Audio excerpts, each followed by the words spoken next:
menurut saya tidak ada satu kalimat pun di dalam pernyataan Bu Mega yang kemudian ngomongin soal misalnya Putusan MK nomor 90 itu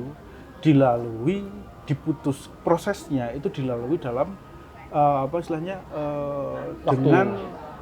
dengan proses yang cacat secara etika. Tugas berat ada di Mahkamah Konstitusi untuk kemudian mengembalikan citra tersebut ya? Kalau citra mengembalikannya gampang lah, cepat lah kalau citra. Dulu hakim MK kena kasus korupsi, ketangkap KPK juga, toh masyarakat juga habis itu lupa. Gitu kan. Saya termasuk yang meyakini kalau PDIP itu masih melihat Pak Jokowi ini punya daya dorong, ya, elektabilitas yang Ini tinggi. terbukti, Mas.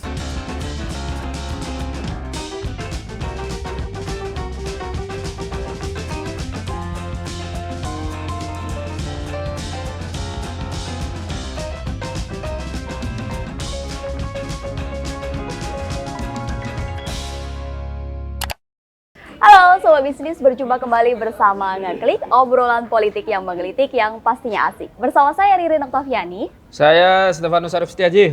Saya Edi. Dan kita dipertemukan kembali bertiga nih setelah sekian lama. Lama ya, kita nggak bertiga tamu. Iya. Sekian lama dan Kangen sekian nggak sih? purnama. Ya Sebenarnya saya nggak kangen. Oh gitu. Nggak juga. Nggak juga kangen-kangen. Kita kangen Saya mengomentari kangen negara. sama Mas nanti dikira apa gitu. Enggak, kita kangen mengomentari masa depan bangsa ini. Wih. Tapi semenjak kita nggak bertemu bertiga ini, banyak sekali peristiwa-peristiwa yang terlewatkan. Iya. Khususnya- Banyak sekali. khususnya- Karena kalian juga sibuk sama narasumber gitu kan. Jadi kita Emang mau, nggak emang nggak diajak ya? mau menselakankan, mengutarakan gitu kan, mengutarakan unek-unek itu jadi nggak karena Kita kelewatan narasumber. apa itu pencapresan. Oh ya iya, kan? pencapresan. Terus apalagi Ya dinamika soal putusan Sidang, Mahkamah sidang Konstitusi. MK Konstitusi. ya. kita Tapi baru-baru bahkan. ini ada. Paman Gober ya. Tapi baru-baru ini, baru pekan kemarin, Ibu Megawati itu berpidato. Tapi kayaknya pidatonya penuh makna nih. Kalau menurut Mas sendiri gimana nih Mas, pidato dengan Ibu Ketua Umum PDIP ini? Kalau saya justru melihatnya nggak ada maknanya. Oh gitu. Ya, nggak ada maknanya. Oh, iya. Belum bisa, belum. Ya, kalau untuk mengomentari yang berkembang kan belakangan soal apa sebenarnya yang ramai itu kan soal bagaimana sikap PDIP terhadap putra Presiden Jokowi, Gibran Rakabuming Raka yang maju sebagai cawapres jadi pasangannya Pak Prabowo gitu. Nah, artinya kan kalau kita dalam konteks itu berarti bicaranya politik dinasti kan, Ya, politik dinasti. dinasti. Tapi kan Yang ketika Bu Mega kemarin menyampaikan pidato politiknya ini pertama kali Bu Mega muncul Setelah putusan MK ya? sejak cawapres, sejak Cawapres. gonjang-ganjing yang rame itu, kemudian Bu Mega bersikap gitu. Dan menurut saya tidak ada satu kalimat pun di dalam pernyataan Bu Mega yang kemudian ngomongin soal misalnya PDIP menolak politik dinasti. Ya pasti takut lah Ya politik. pasti tadi mereka juga. Iya benar. Ya, Ya, gitu kan, itu kan. Ya, kita Ya, tahu artinya partai-partai kan juga gitu semua. Dapil gitu 4 kan. dan dapil 5. Enggak, saya nggak mau jauh-jauh ngomongin itu dulu. Tapi gini loh, partai politik itu kan kalau kita mau bicara dinasti dan lain sebagainya, semuanya begitu, gitu. Itu tidak disampaikan. Artinya apa? Ya menerima saja dengan dinamika yang berkembang. Kemudian yang dikomentari kan mengapresiasi apa yang dilakukan oleh Jimli Asidiki. Pak Jimli sebagai MKMK ya, majelis kehormatan Mahkamah Konstitusi. Yang menurut saya juga putusan MK yang terkait dengan putusan nomor berapa? PK 90 itu kan sebenarnya sudah tidak ada maknanya apa-apa. Bersifat final dan mengikat ya? Ya, final dan mengikat. Kalau yang dipertanyakan hanya soal etika dan lain sebagainya, ya agak bias lah. Kalau misalnya cuma Tapi etika gini, dan Pak. Kalau saya melihat dari pidatonya siapa? Bu Mega. Bu Mega. Megawati itu justru saya melihat ada yang tidak biasa dengan Megawati. apa itu? Kita pakai pola komunikasinya aja. Mungkin Iya. kapan sih Bu Megawati itu menyampaikan pesan politik itu lewat video tapping. Oh, oke. Terus Itu Bu Mega live itu. Pakai teleprompter ya? Itu live. live tapi kan tidak di acara. Oh, Tidak, tidak Biasanya Enggak, Bu kan Mega tuh biasanya kan dia- ngobrol di acara seremoni gitu ya. Nggak, biasanya dia tuh live, ngomong secara langsung, bukan video yang direkam. Itu dan artinya kan, tidak tertata. iya, kan tidak tahu. Terus yang kedua, Bu Megawati itu pidatonya terkesan datar gitu. Tidak seperti biasanya. Kalau Bu Megawati kalau Berapi-api. ketika dia pidato berapi-api, dia pakai satir kadang-kadang. Kan. Nyinggung sana, nyinggung Nyinggung sana. sana, nyinggung sini, itu nggak biasanya. Iya. Terus yang ketiga, dia pakaiannya pakai pakaian putih. Itu menandakan Nah, saya tidak tahu. Oh. Tetapi itu di luar kebiasaan beliau. Maksudku dalam artian ketika dia tampil ke publik, itu pasti beliau pakai Merah atau kaos hitam. merah atau hitam. Artinya kan nggak merepresentasikan partai politik pada waktu itu. Dan Megawati kan dia di awal juga menyebutkan bahwa dia berbicara atas nama sebagai anak bangsa, atas nama sebagai ketua umum PDIP, presiden dan presiden kelima. Nah itu, dan sebenarnya secara eksplisit memang tidak tidak menunjukkan sikap politik PDIP secara tegas. Misalnya, ketika ada dinamika yang berlangsung seperti saat ini, Megawati mengatakan bahwa PDIP akan mengambil jarak dengan pemerintahan Misalnya, Jokowi, ya, itu recall kan- semua itu menteri akan gitu kan. lebih Yang kita rame ya, yang akan kita lebih harapkan kan seperti itu. Jadi Iya, kan, jadi benar. dengan kata Tetapi lain bahwa tetapi Megawati di dalam substansi pidatonya dia juga menyindir beberapa aspek, misalnya penguasa, ya kan, Ya. terus Tragedi kezaliman Trisakti. kezaliman dalam konteks hukum, terus dia juga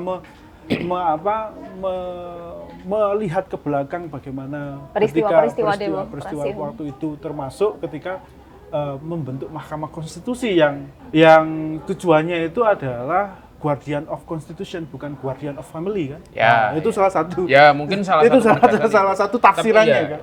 Tapi kan kalau kita menerjemahkan kemudian MK sebagai kalau orang kemudian bagian dari family semacam itu, toh kalau saya menangkapnya proses di MK ini udah berjalan begitu saja. Ya, Bahwa ada dinamika persepsi publik dan lain sebagainya, dan momentum yang memang memberi ruang bagi Gibran Rakabuming Raka untuk maju ya hukum formil selesai. Ya. Artinya dalam arti ketika kita ngomong putusan Mahkamah Mahkamah Konstitusi, Konstitusi. ketika itu sudah diucapkan, itu artinya kan mengikat, final dan mengikat, gitu kan. Dan siapa? Dan tiga apapun- calon udah ditetapkan. apapun kan, sama prosesnya itu tidak akan mempengaruhi proses Proses. kandidasi Iya, proses iya. kandidasi Dan yang sedang berlangsung. tiga calon sudah ditetapkan. Tapi- Walaupun 3 tahun sudah ditetapkan, cuma yang menjadi masalah itu kan tetap kita tidak bisa melepaskan dari prosesualnya, konteks prosesnya. Ketika jadi ini akan memunculkan polemik lagi putusan MK itu, Mas.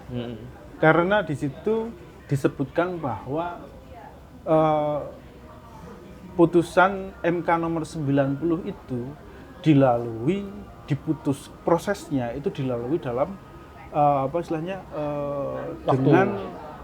dengan proses yang cacat secara etika. Oke. Karena putusan MK itu yang Yang nomor 60. kita tidak bicara tentang putusan MK, itu sudah final, yang Yeah. yang nomor 9 itu sudah final gitu kan. Tapi ketika putusan MK itu kan sudah jelas bahwa ada Anwar Usman. pelanggaran etik, ada seseorang yang kemudian ditetapkan. dicopot dari jabatannya gitu kan. Artinya kandidat ataupun yang lahir gitu kan, kalau kita pakai tafsiran sederhana aja, kandidat yang lahir dari putusan MK nomor 90 itu landasannya adalah putusan yang notabene adalah 9 hakim itu dianggap melakukan pelanggaran etik yang disanksi teguran itu, dan 1 hakim melakukan pelanggaran berat. Nah, itu yang mungkin dipersoalkan oleh teman-teman yang tidak setuju dengan putusan MK Ini soal itu. legitimasi. Ya, nanti. ya, artinya kan legitimitnya itu kan. Iya. Nah, Tapi Nah, Jimli Asidik akhirnya kan memutuskan untuk tidak ada ruang untuk melakukan upaya hukum istilahnya gitu Iya. terhadap putusan dari MK tersebut gitu. Nah, gimana Mas Ed? Lah inilah kalau saya melihatnya ini adalah putusan Jimli itu adalah putusan yang moderat. Artinya kita tidak, satu sisi kita ada orang yang tidak puas dengan putusan itu karena Anwar Usman itu hanya dicopot dari jabatannya, statusnya sebagai hakim konstitusi itu tidak Tidak berakhir. apalagi ada juga di klausul pertamanya itu bahwa menyatakan bahwa putusan MK tidak terkait dengan putusan MK misalnya itu, dan pasal tentang pasal 17 atau pasal berapa ya yang terkait dengan Usia ketika capres, terjadi prosesnya itu terjadi pelanggaran etik itu kalau di peradilan umum itu kan sebenarnya itu harusnya gugur putusannya. Nah, kalau ini kalau di kan nggak MK berlaku di enggak, Mahkamah Konstitusi gitu. Nah, Iya. itu sebenarnya moderat aja. Dan sebenarnya gini, kalau kita menarik ke belakang lah misalnya beberapa perkara yang kasus, kalau kita konteksnya bicaranya etika, ketika bicara etika gitu, di beberapa mungkin di 2 periode berapa ya 2015 2016 itu kan kita pernah kan mengalami apa namanya yang kemarin Pak Gul enggak DPR Iya. misalnya ya kan DPR yang ketua uji. DPR turun kemudian apa diganti atas apa karena berbagai macam proses di DPR kemudian Setia Novanto waktu itu jadi ketua lagi kan pernah kan artinya dalam hal kayak gitu kalau dalam politik ya saya bicaranya dalam politik meskipun dia sudah konteks mungkin etikanya atau fatsun politiknya dilanggar ya bahasa ininya fatsun politiknya dilanggar tapi toh dalam ketika itu memang melalui rangkaian-rangkaian yang sesuai dengan ketentuan toh dia tetap bisa menjabat posisi itu artinya saya kalau dalam konteks... Aku nggak tahu di konteks waktu Setia Novanto itu kan sebenarnya MD3 ya? Ya, dia Ya, MD3 kan. Dia sebenarnya waktu itu apa ya? Waktu itu dia diturunkan karena kasus korupsi. Kasus korupsi kan. Kasus korupsi, kemudian dia sudah diganti, setelah itu dia Kalau berproses. gini, MK itu Hampir justru sama. gini, MK itu menurut saya itu terjebak dengan putusannya sendiri sebenarnya. Salah satu itu adalah perpanjangan usia Capres dan KPK. cawapres. KPK. Oh, KPK, waktu ya, itu ya. ya kan. Artinya kan sudah ada jurisprudensi kan di situ. Ketika ada jurisprudensi otomatis ya kita bisa kita pernah kok mutusnya gitu. Mungkin seperti itu gitu loh. Terlepas dari apakah ini ada konflik of interest atau ada kepentingan yang lainnya. Tapi kan di putusan MK itu kan yang konteks etik ya Mas. Konteks etik itu kan memang udah salah satu klausulnya kan sudah jelas di situ. Jadi, silahkan buka sendiri lah. Ya kalau dalam konteks etika itu kan memang ya kita tahu lah mungkin kita sadar gitu menyadari bahwa sebenarnya apa itu namanya kalau kayak mungkin ya kalau waktu Gibran masih sebelum jadi cawapres gitu dalam konteks etikanya itu sebenarnya ya jangan dong misalnya lu anak presiden itu cawapres kan sebenarnya standarnya kan begitu. Tapi kan kita loh, kita merasa begitu. Standar tapi kita kan ideal. Tapi kan realitas politik berbeda. Bicara realitas politik, bicara orang-orang lain yang ini juga belum tentu juga. Gitu. Politik Indonesia kan, ya kita tidak menariknya. Garis tegasnya itu nggak ada. Jadi garis yang paling jelas itu hanya soal kepentingan. Gitu. Ya, tapi pada akhirnya Anwar Usman kemudian sudah dicopot dari Ketua Mahkamah Konstitusi dan sudah digantikan oleh Pak Hakim Soehartoyo. Tapi Anwar Usman tidak datang di hari pelantikan Pak Soehartoyo. Alasannya adalah ke rumah sakit. Katanya sakit. Gitu. Nah ini ya, apakah kita berbaik sangka? Ya berbaik sangka. Tapi kalau orang sakit kan kita nggak bisa debat ya. Apakah malu atau ini adalah ya memang sakit beneran kayak waktu kemudian mungkin sakit pikiran lah ya, sakit pikiran mungkin. rapat rapat hakim gitu ya. Gaji ketua MK gede Mbak. Jadi gajinya turun ya? Gajinya turun. Oh gitu. Tapi enggak, Jangan mungkin ya. terlepas dari itu mungkin beliau itu kan waktu dicopot terus kemarin beberapa waktu lalu kan dia juga sempat ngomong ya, sempat melakukan konferensi pers pasca putusan MK dan dia dalam tanda kutip kayak masih tidak terima dengan putusan MK itu. Justru yang akan menurut saya dalam kondisi sekarang ini tugas berat ada di Mahkamah Konstitusi untuk kemudian mengembalikan citra tersebut ya. Kalau citra mengembalikannya gampang lah, cepat lah kalau citra. Dulu hakim MK kena kasus korupsi ketangkap KPK juga. Toh masyarakat juga habis itu lupa. Lupa. Kita bangsa dengan ingatan yang persoalannya gini, sekarang ini nanti adalah ketika 9 hakim ini kemudian Pak Anwar Usman yang karena dia tidak hadir yang kita khawatirkan adalah ketika agak berjarak mungkin ya. Apanya? Agak berjarak dengan hakim yang lain atau mungkin ya muncul Justru yang kalau dengar tuh gini Mas, dinamika di internal itu juga ada kubu-kubu katanya, katanya kita kan konon katanya juga bermula dari dulu ketika akan ada pencalonan calon hakim ketua Mahkamah Konstitusi ya, tapi kemudian berlanjut ya kita nggak tahu Yang ya. jelas itu putusan MK menurut aku lumayan juga ketika ini juga untuk menjauhkan Mahkamah Konstitusi dari fitnah ataupun dari cap bahwa ada konflik of interest, karena di salah satu itu kan bahwa Anwar Usman itu dilarang untuk menyidang atau menangani perkara pemilu yang ya. berkaitan Ya, tapi dengan kalau yang lain-lain terkait masih dengan bisa. beliau, gitu. Tapi yang Pemilu lain-lain dan masih bisa. apa yang terkait. Pilkada, DPR dan Iya, lain-lain iya, bisa. itu. Yang selama itu terkait dengan kepentingannya ataupun relasi dengan dia. Tapi kalau melihat pas pemilihan Hakim MK ya, pas pemilihan Hakim MK kan datang kan. Kemudian pemilihan. Oh, pemilihan. Oh Waktu ya. pemilihan, kemudian Yang sama dipimpin Saldi Isra. ya waktu pemilihan itu terus konferensi apa setelah penetapan itu kalau nggak salah kan juga dia kayaknya akrab lah ya, Pak Anwar Usman akrab dengan yang lain-lain. Nggak tahu kalau yang memang pas pelantikan. Iya, kita Ya mungkin kalau berbaik pas sangka pelantikan inilah ya. kepada beliau sekarang. Kalau pas pelantikan kayak yang alasan pertama Iya, waktu itu rapat ya, permusyawaratan hakim. permusyawaratan Sakit, hakim ya sakit, pertama. sakit. Ya, Dia mungkin sakitnya kambuh. Beliau Sakitnya sakitnya sakit perut, sakit Ya perut. kita harus doakan semoga Pak Anwar Usman cepat sembuh. Cepat sembuh ya, Pak. Sehat-sehat, Pak. Sehat. Sehat-sehat. Tapi balik lagi kepada Ibu Mega nih. Di pidato Ibu Mega itu apakah kemudian tersirat juga bahwa itu adalah sikap PDIP dengan keluarga Pak Joko Widodo yang the end? Ya, kita masih belum melihat sikap tegas dari PDIP.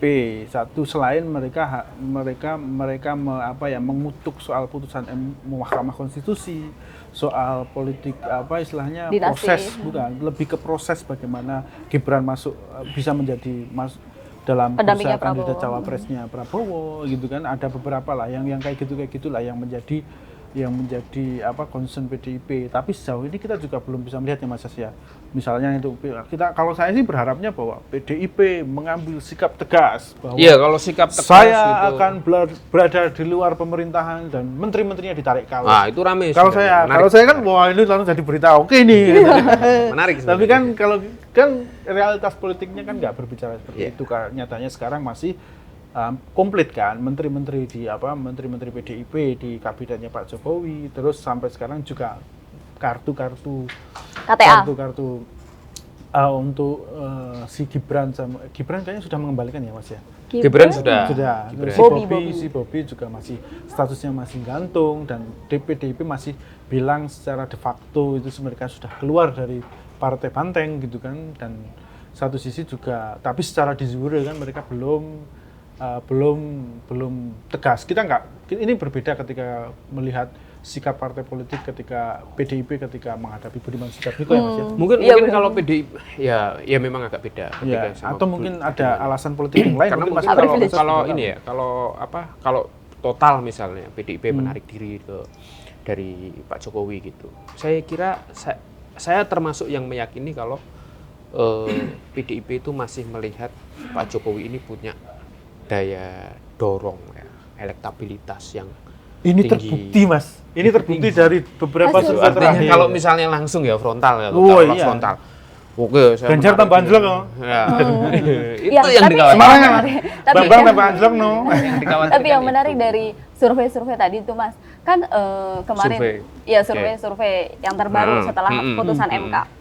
Ketika putusan MK terjadi, banyak kemudian respon dari publik gitu kan. Nah, respon dari publik ternyata justru meningkatkan elektabilitasnya si Prabowo dan juga Gibran yang sebelumnya disinggung-singgung bakal menjatuhkan elektabilitasnya Prabowo dan juga Gibran gitu. Ya ini kan apa ya? Ya itu tadi kayak menjawab bahwa tingkat kepuasan publik terhadap kinerja Pak Jokowi itu kan tinggi ya kan, di atas 70 bahkan 80 80, ya. Mas. Kan 80% gitu kan. Saya harap 100% gitu loh. 80% gitu. Nah, terus sewaktu belum ada nama Gibran. Elektabilitas Pak Jokowi ini ibaratnya terbelah dua, Belah Di dua. PDI Tegap. dan antara ke Prabowo Sama Dan Ganjar. Ganjar gitu. Tapi setelah ada Gibran, ini kan sudah Terkonsolidasi, ya? merepresentasikan bahwa di sana ada ini anak saya gitu kan, sudah di sana. Artinya orang-orang pemilih PDIP itu bisa jadi sekarang pemilih PDIP, Pemilih Pak Jokowi. Pak Jokowi itu kemudian lari ke tempatnya Prabowo gitu. Dan kan ada saya membaca gini, kalau PDIP itu semenjak dua kali kemenangan 2014, 2019 itu tidak bisa dilepaskan dari faktor Jokowi. Nah, artinya pemilih PDIP itu mungkin berarti ada pemilih tradisionalnya PDIP, ya kan, pemilih setia dengan Megawati, ya kan, Soekarnois dan lain sebagainya, sama pemilih Jokowi. Nah ini, jadi sekarang ini mungkin yang pemilih Jokowi ini lumayan gede nih, mereka yang kemudian. Jadi kalau sebenarnya kalau kita lihat di surveinya indikator, nyebut merek apa ya, surveinya indikator politik yang berapa periode yang lalu, itu ada salah satu pertanyaan dari surveyornya kepada narasumbernya, ya, apa kalau bahasanya responden lah, kepada responden gitu. Nah, kepada respondennya, salah satu pertanyaan dari indikator politik itu yang kemudian dipaparkan dalam hasil temuannya gitu kan, itu menyebutkan bahwa alasan apa Anda memilih calon presiden gitu kan. Misalnya alasan karena terbiasa memilih partai ini, itu karena kan partisanship ya. Terus yang kedua itu ada konteksnya alasan karena faktor Jokowi. Dan memang yang paling besar porsinya itu memang kalau di alasan orang memilih PDIP dalam konteks survei elektabilitas yang periode Oktober kalau nggak salah, itu memang porsi pemilih Jokowi yang memilih PDIP itu cukup besar, sekitar 20%, hampir mengimbangi orang yang terbiasa memilih dengan partai, terbiasa milih PDIP. 20 lebih besar dari itu, tetapi secara tidak langsung mengonfirmasi bahwa Jokowi efek itu masih tinggi. Iya, PDIP masih kotel efeknya ya. Iya, kotel efek Jokowi terhadap PDIP itu sebenarnya masih tinggi. Dan ini terkonfirmasi juga kok sama survei terakhir itu Mas, yang indikator politik, poll tracking maupun siapa gitu. Populi. Populi yang kemarin lagi satu Oke. Indobarometer ya. Indobarometer. Nah, itu mengonfirmasi kok bahwa tren dari ketika Gibran dicalonkan sebagai cawapres itu ada mungkin entah ini fenomena migrasi dukungan atau apa. Tapi yang jelas elektabilitas Ganjar Mahfud itu turun, tapi Prabowo Gibran itu naik. Nah, artinya kan mungkin ada yang itu balik lagi, efeknya itu Jokowinya lebih sekarang beralih ke Gibran. Yang menarik sekarang malah justru Amin, Mas. Ya, Amin juga mendekati. Amin mendekati Prabowo, mendekati Ganjar Mahfud. Iya. Sama gini, apa namanya? Ketika elit sekarang ini kan ramai dengan isu dinasti gitu. Aku juga membaca beberapa survei terakhir ya. Hampir isu dinasti itu nggak dipeduliin kok sama publik. Udah lupa ya? Iya, hampir 60%, 70%. Ya kan, soal isu dinasti itu mereka nggak peduli. Nggak peduli. Gitu. Ya, kalau aku menangkapnya gampang aja ya, isu dinasti. Lah wong perjalanan politik kita kalau di daerah-daerah itu hampir semuanya kan juga dinasti gitu kan. Bupati apalagi. Gubernur, ada daerah, gitu ya. ada kabupaten di tempatku sana. Oh iya, ya kan? Tempatku juga sih. Iya. Mana? Itu ada satu kabupaten di tempatku itu. Bantul. Serah terima jabatannya suami istri. Suaminya jadi anggota DPR. Banyak misalnya. Iya kan, suaminya udah lepas, istrinya. Jadi untuk serah terima dari suami ke istri lewat pilkada. Ya kan? Untuk untuk jabatan melanjutkan. Banyak lah kan. Ya. Artinya apa? Publik itu seolah-olah kaget dengan politik dinasti ini sekarang. Padahal sebenarnya praktek itu sudah berjalan. Di daerah-daerah itu berlangsung. Gitu. Terus kalau kita lihat piramida pemilih ya mungkin ya Mas, piramida pemilih mungkin yang meributkan isu soal dinasti politik mungkin terkonfirmasi sama survei itu mungkin ya piramida yang atas, berapa persen gitu kan, kelas menengah atau partai politik. Tapi kan kita lihat bahwa pemilih tradisional kita itu justru pemilih sosiologi atau pemilih yang lebih kalau kata politikus PDIP itu yang cenderung melihat perasaan itu juga banyak. Gitu. Ya, mereka masih melihat ketokohan. Jadi ukuran-ukuran logis itu rasional itu kadang-kadang juga nggak masuk gitu ya. Masuk. Tapi satu sisi mereka lebih melihat kayak gini. Jadi dinasti atau mungkin juga mereka setiap hari memang lihat ya biasa hal Iya seperti sudah itu sebenarnya biasa kan. gitu. Praktik-praktik semacam itu biasa. Karena yang bagi Gitu mungkin kelompok masyarakat tertentu itu kan juga penting aku iso kerja Iya sebenarnya seperti itu yang penting. Cuman kan kita melihat bahwa ya karena gini, dulu itu kan pernah ada kan undang-undang pemilihan kepala daerah yang melarang adanya ikatan kekeluargaan lah kalau nggak salah, yang kemudian itu juga sempat dibatalkan di Mahkamah Konstitusi gitu. Artinya apa? Bahwa Mahkamah Konstitusi membuka ruang bagi siapapun. Sebenarnya bagus lah, memberi ruang bagi siapapun. Tapi kan kemudian kita menerjemahkannya macam-macam nih, Kalau masih keluarga presiden ya jangan dong, ibaratnya kan kayak gitu. Ya. Terus tapi kalau kan masih harusnya dijelasin secara tegas tuh. ya artinya ini presiden. pekerjaan rumah bagi pemerintah selanjutnya atau DPR terpilih nih, DPR terpilih nanti nih 2024. Ya, tapi apakah kamu masih punya harapan kalau melihat visi misi Ini. Saya ngomongin DPR nih. Caleg daftar calon tetap sudah buka tadi. Motivasi apa, Mas? Saya udah buka daftar calon Motivasinya tetap tipu. DPR. Itu dari yang aku ukur pertama nih ya, hampir 20% caleg DPR yang besok itu maju di 2024. Profilnya tidak bisa kita akses. Wah, ayo. 30%. 30%. Kucing dalam tempurung itu berarti yang sudah temuan terbaru. Temuan saya masih 20-an, sekitar 21%. Karena saya baru ngitung sampai berapa dapil gitu. Kamu hitung manual, Mas? Aku hitung manual. Oh gitu. Aku hitung manual. Beberapa partai besar profil calegnya tidak bisa dibuka. Partai besar apa aja itu? Ada. Partai besar calegnya nggak bisa dibuka, ya kan? Terus apalagi kalau profilnya bisa dibuka pun itu visi misinya nggak jelas. Temuan yang menarik, Mas. Salah satu temuan yang menarik, moto atau visi misi dia maju. Apa itu mengakses aja, nulisnya aja udah nggak benar. Mengakses, ditulis sama tim ahlinya, Mas. Nah, gitu. Artinya apa? Kita juga Tapi tetap optimis, Mas. Ya optimis tapi jangan 100%. Tapi kamu udah melihat belum DPR, calon DPR ya dari dapil kamu? Udah. Beberapa sudah. Mantan istrinya Pak Prabowo kan juga nyalek dari itu. Di dapil kita. Iya. Kita. Kayak berasa bestie banget gitu loh. Bu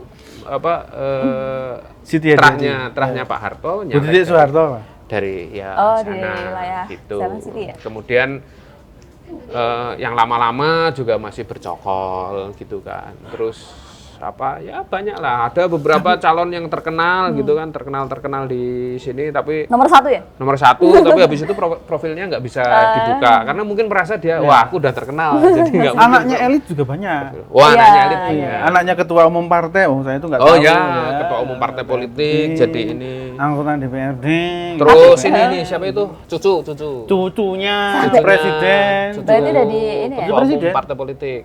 Cucu mantan presiden? Cucu mantan presiden juga ada. Dinasti nggak itu? Dinasti nggak?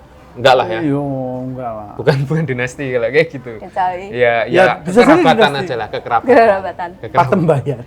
Ada juga yang caleg anaknya nomor 1, bapaknya nomor 9 juga ada. Pelengkap itu pelengkap. Iya. Dulu bapaknya mantan wali kota. Bapaknya mantan wali kota. Nomor gitu. 1 anaknya. Nomor 1 anaknya, bapaknya nomor 9 juga ada. Tapi kemarin sempat mengagetkan loh, Bu Sri Mulyani masuk di tim kemenangan, tapi ternyata Bu Sri Mulyani yang lain. Ada namanya Bu Sri Mulyani. Bupati Iya, Bupati Klaten itu ada namanya Sri Mulyani. Itu juga ada. Itu dari partai apa ya? PDI. Ya, tapi menarik ya, Mas. Sekarang komposisi tim kemenangan itu sekarang banyak pengusaha. Justru malah dia dipimpin oleh pengusaha. Mungkin kesuksesan Erick Thohir waktu 2019 jadi benchmark ya bagi setiap koalisi ya untuk menunjuk pengusaha sebagai tim ketua tim pemenangan. Ya, mungkin kalau lewat tim pengusaha kampanye gitu menggerakkan pengusaha yang lain juga gampang gitu kan. Terus apalagi kalau yang pengusahanya sektornya sektor yang gede-gede gitu, industrinya gede-gede, menggerakkan karyawannya gampang. Kayak Oh, gitu. iya, Gitu. iya. Iya bisa jadi. Satu Tapi ada juga perusahaan yang ada ini, berapa suara itu? apa namanya, tim pemenangan yang apa? Banyak purnawirawan. Ya purnawirawan juga banyak gitu. Terus anak-anak muda, tapi ya anak-anak muda ini nggak menonjol banget Enggak sih ya. jaminan lah juga, Iya. enggak nganu juga. Emang nggak merepresentasikan untuk anak muda ini nggak merepresentasikan? Ya mungkin mereka sudah terrepresentasi Dengan cawapres ya? Secara salah statistik satu, aja gitu sebenarnya. kan. Secara Bisa jadi. angka gitu. Tapi secara substansi apakah mereka itu mengusung ide-ide muda? Nah, itu masih dipertanyakan juga. Dan dari tiga calon kayaknya juga nggak banyak juga ya yang visi misinya bisa. Visi Bisa ya aku lebih kemarin anak sempat muda melihat banget. beberapa kalau misalnya bicara Anak muda. program gitu. Ya kita kalau bicara program secara keseluruhan sih sebenarnya nggak banyak berbeda lah. Nggak banyak Ini kan berbeda. kayak sebenarnya kerangka pembangunan Indonesia tiap 5 tahun. Iya. mungkin. Ya, kayak dipresentasikan hasil kembali Iya, gitu musrembang ya. gitu. ya hasil RPJMN. musrembang. Ya, Terus ya angka pertumbuhan ekonominya ya paling segitu gitu mengadopsi itu. Tidak ada yang tidak ada yang fenomenal lah. Saya membacanya sih sejauh ini sih tidak ada Tapi yang fenomenal. Tapi saya nggak tahu mau- nanti ketika ini ya. Mau Sudah tanya- mulai masa kampanye ya? Saya mau tanya ke Mas Sas, itu saya menarik itu ke bicara soal anak muda. Nah, itu si Gibran itu waktu di Lampung dia bilang bahwa tidak ada perubahan, yang ada hanya keberlanjutan dan penyempurnaan. Bagus dong. Tidak ada perubahan. Main aman. Tapi yang kemudian mengusung visi misi perubahan, Anak muda kan biasanya perubahan ini. Ya bisa jadi. Harusnya gitu, harusnya kan Kata gitu. Soekarno kan berikan aku 10 pemuda, Ya. maka aku guncang dunia. Ya mungkin ini baru satu ya. Karena baru satu. Iya benar, baru satu itu, Mas. Baru satu anak mudanya. masih ditunggu anak pemuda-pemuda yang lainnya. Ya harapannya sih begitu. Ya kita sih sangat berharap lah ya apa namanya. Tapi ya ini Mas, putusan MK terlepas baik dan buruknya tahun yang nomor 90 itu, ketika itu nanti implementasikan di tahun 2029, berarti kan kemungkinan anak muda itu akan banyak yang bisa maju menjadi capres bahkan. Tapi mungkin Capres bisa jadi Capres. bisa Ya, jadi kalau- motivasi juga di pilkada. Atau di kemungkinan tahun- ada Ya, perubahan sebenarnya sih kalau konstitusi juga. Enggak, kalau sebenarnya kalau 5 tahun ke pilkada depan. sudah memberi banyak ruang buat teman-teman. Enggak muda. maksudnya yang mau ikut pilkada di 2024 salah satu motivasinya adalah mau ikut jadi mungkin, cawapres ya mungkin anak-anak 2029. usia pokoknya sudah nikah umur 21 tahun Mas, gitu. terus umurnya nyalon. berapa? 22. yang lalu. Enggak, misalnya usia 21 tahun terus dia jadi mungkin anaknya siapa gitu kan, terus Iya. jadi calon kepala daerah gitu, nanti setelah itu 5 tahun lagi 2029 dia mungkin bagus kinerjanya jadi capres kan, siapa tahu. Putusan MK itu bagus untuk Memberi ruang. 2029. Iya, banyak. Kita tunggu nih Ya. siapa pemimpin-pemimpin di 2029, tapi kita juga akan menanti juga kejutan-kejutan apa yang akan ada di masa kampanye capres Ya dan kita juga kita tunggu cawapres. kejutan lah. Kita hadirkan kejutan banyak lah. kejutan lah buat kami. Kejutan Kalau lah. cuman sekedar program aja ya. Kalau sekedar replikasi, Ya. duplikasi dan lain-lainnya. Gitu. Kayaknya ya kita sih berharap sih ada gagasan baru. Iya. Harap. Oke. Oke. Kita akan ngobrol-ngobrol lagi. Sampai jumpa di episode Ngeklik berikutnya. Ngeklik.